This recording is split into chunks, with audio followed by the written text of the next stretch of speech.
오늘 말씀의 제목은요, 소중한 이름을 주셨어요예요. 자, 지금부터 목사님이 돌멩이 소리를 한번 흉내내 볼게요. 여러분 안녕하세요. 저는 사람들이 발에 뚝뚝 치이고 지나가는 차바퀴에 이리저리 튀어다니는 돌멩이에요. 하지만 이런 저에게도 꿈이 있답니다.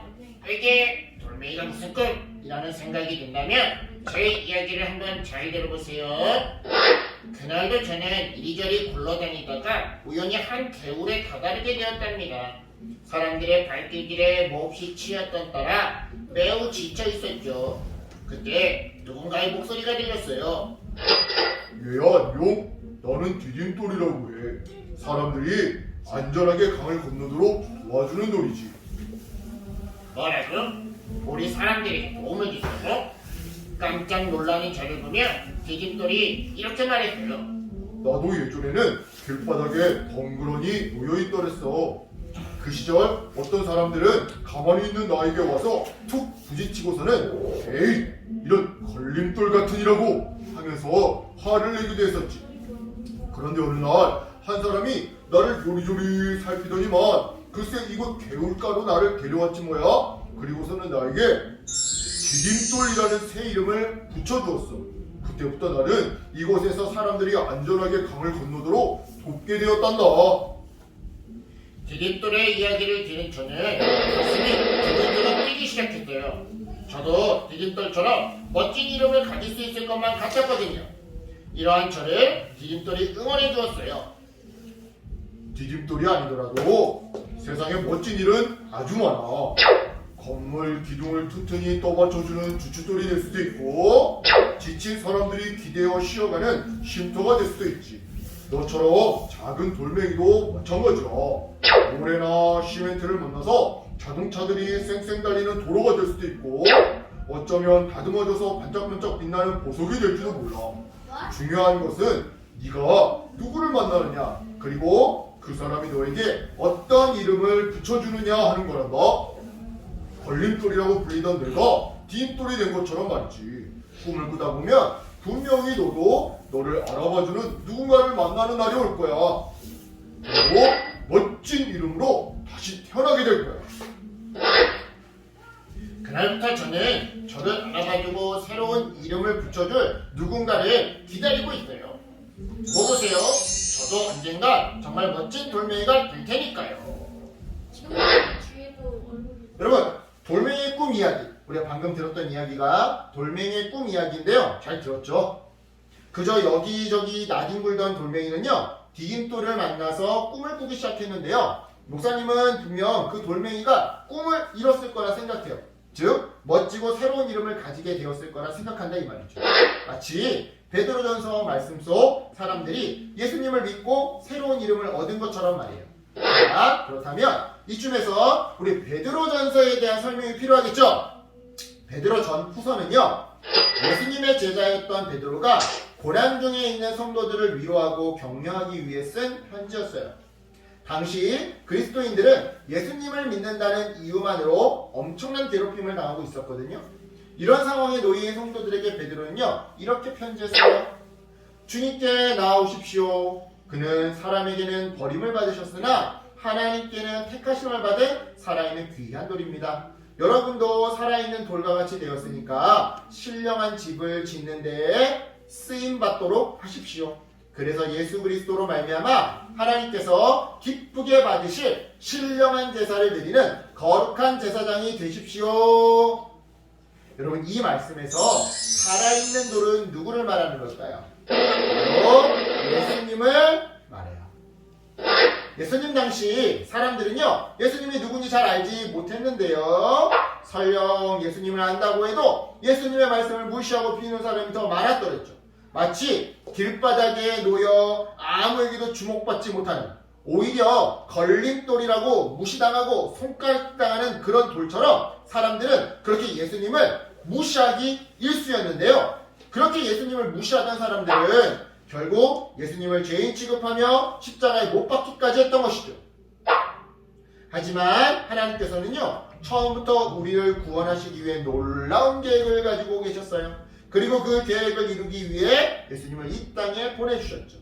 하나님의 계획대로 예수님은요 모두에게 손가락질과 조롱을 받으며 십자가를 지셨어요. 그리고 십자가 죽음을 통해 놀라운 구원의 길, 영원한 생명으로 인도하는 그 구원의 길을 우리에게 열어주셨죠. 베드로는 베드로전서에서 이러한 예수님을 가리켜 생명력이 넘치는 살아있는 돌이라고 표현했던 거예요. 즉 걸림돌 취급을 받던 돌이 강물로부터 사람들을 안전하게 인도하는 디딤돌이 되었던 것처럼 사람들에게 조롱당하던 예수님은 그분을 믿는 사람들을 생명으로 구원으로 하나님께로 안전하게 인도하는 살아있는 돌이 되어주셨던 것이죠. 한 걸음 더 나아가 베드로는요 예수님을 믿는 우리 역시 살아있는 돌이라고 말씀해 주시는데요. 때때로 우리는요 나 스스로가 사람들의 발에 차이는 돌멩이라고 생각하곤 해요. 즉 내 자신이 너무 볼품없고 작아 보이고 쓸모없고 인기도 없고 사랑도 못 받는 그런 사람으로 그런 존재로 내 스스로를 볼 때가 많더라는 것이죠. 하지만 살아있는 돌이신 예수님을 믿는 우리 모두는요 더 이상 아무렇게나 굴러다니는 맨날 손가락질 당하고 무시당하는 그런 존재가 아니에요. 예수님을 따라 살며 하나님의 뜻을 이루는 살아있는 돌이 바로 우리들의 존재 정체성인 것이죠. 이런 우리에게 하나님께서는요 놀라운 이름을 주셨어요. 오늘 우리 아까 전에 읽었던 성경 말씀인데요. 택하신 족속, 왕같은 제사장, 거룩한 나라, 그의 소유가 된 백성이 바로 하나님이 지어주신 놀라운 이름이에요. 먼저 첫 번째로 우리는 택하신 족속, 즉 하나님의 선택을 받은 사람들이라는 이름을 받았어요. 하나님의 선택을 받은 족속, 민족이다. 자, 아주 먼 옛날 하나님께서는요 이스라엘을 선택하셔서 특별한 민족으로 세워주셨어요. 하지만 예수님이 오신 이후 특별한 어떤 한 민족만이 아니라 예수님을 믿는 사람이라면 누구나 모두 다 선택받은 하나님의 백성, 하나님의 민족이 되도록 은혜를 베풀어 주셨죠. 이어서 두 번째로 우리는 왕같은 제사장들이라는 이름을 받았어요. 왕같은 제사장. 여러분 그거 아세요? 한 나라를 다스리는 왕과 거룩한 제사를 인도하는 제사장은요 옛날에는요 가장 크고 영광스러운 자리였어요. 그래서 우리는요 특별히 예수님을 가리켜 이 땅을 다스리는 왕으로 그리고 우리를 하나님께로 인도하는 제사장으로 고백하는 건데요.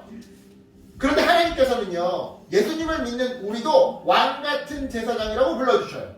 즉 왕처럼 이 세상을 잘 다스리고 동물들을 잘 다스리고 돈을 잘 다스리고 내 삶을 잘 다스리고 우리 이웃들의 삶을 잘 다스리고 또한 제사장처럼 우리 옆 사람들을 이웃들을 예수님께로 인도해 오는 아주 영광스러운 미션을 우리에게 부여해 주신 것이죠. 계속해서 세 번째로 우리는 거룩한 나라라는 이름을 받았어요. 거룩은요 여러분 구별되는 것을 의미하거든요. 자 여러분 배 안에 물이 들어오면 어떻게 돼요? 가라앉겠죠? 그러니까 배 안에는 물이 들어오면 안 돼요? 안 돼요? 안 되죠. 이게 거룩이에요.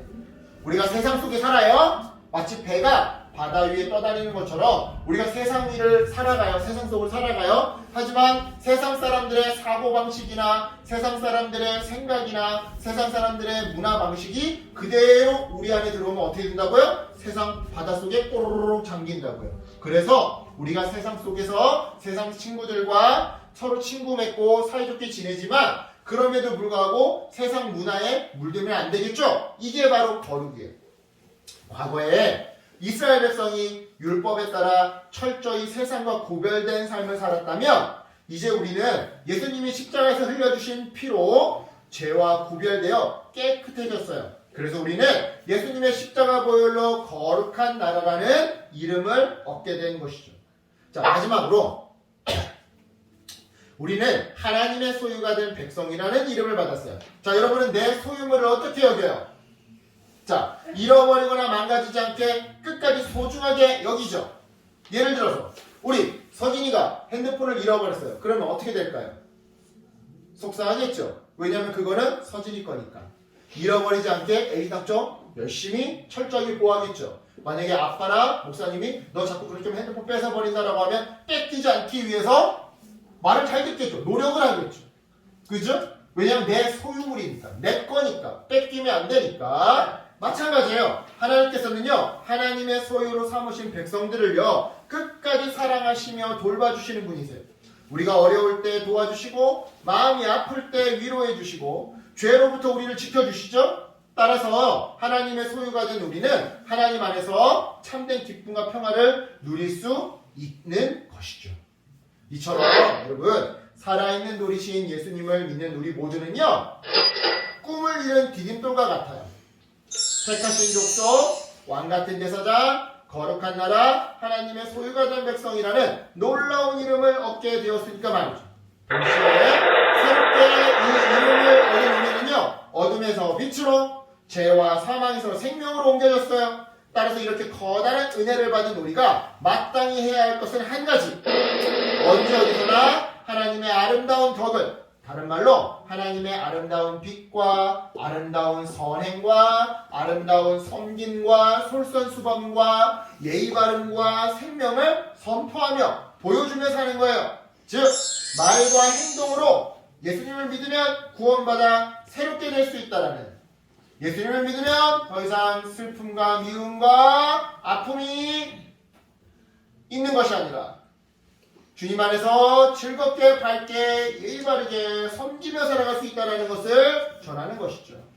자, 사랑하는 여러분, 오늘 말씀 기억하면서 하나님께서 나에게 소중한 이름을 주셨음을 자랑스럽게 여기는 어린이들 되기를 축복합니다. 또한 소중한 이름에 감사하며 언제나 마음을 다해 하나님만 높여드리는 어린이들 되기를 축복해요. 또한 아직도 이 소중한 이름을 선물 받지 못한 이웃들에게 구원의 소식을 전하는 하나님의 어린이들 되기를 축복합니다. 그래서 여러분 모두 다 삶 속에서 하나님의 아름다운 덕을 나타내고, 삶으로, 행동으로 나타내고, 또한 입술로 선포하는, 고백하는 사람들이 되기를 예수님의 이름으로 축복합니다. 아멘. 기도할게요. 하나님 감사합니다.